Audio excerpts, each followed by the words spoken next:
Hi, this is Deborah. I didn't want to talk about baiters today. Dr. Phil explains what a baiter is in his book, Life Code. And I found it extremely interesting. He said that he never thought it was necessary until in today's society to even write the book. And it really makes sense because things have definitely changed since I was a little girl.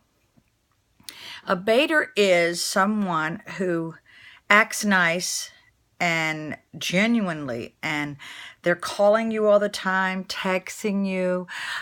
They want to call you after hours. Let's say if you're in the workforce, they call you, outside of work hours. They want to meet you. Those are the ones you need to look out for.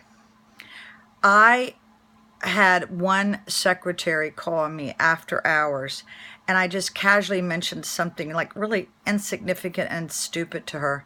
She went back and told everybody, and I was called in and interrogated. And I felt that anything that I did after hours and said was legit. Well, no, it isn't.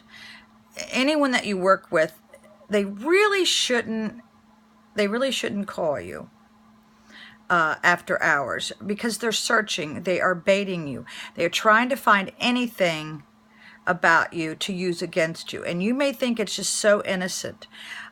This happens a lot with women in the workforce, but it also happens in personal relationships where you're with a guy and he wants to know, why did you get a divorce? Or why did you do this? Or why did you do that?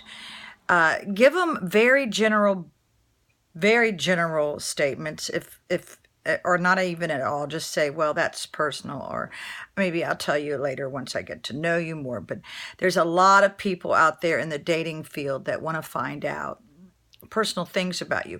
And for God's sake, don't give them your address and or your email. That is just, these are people who will stalk you on Facebook and other social media. You won't even know because some of them don't even comment.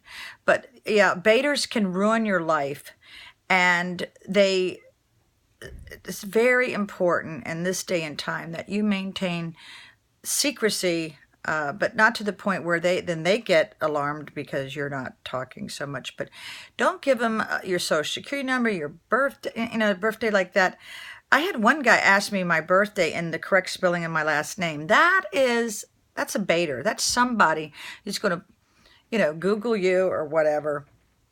Of course, if you Google me, ain't nothing going to come up. You might find that I'm an expert at entomology, which is about bugs. But yeah, a baiter can actually ruin your life. They will be your best friend. They will be at your beck and call.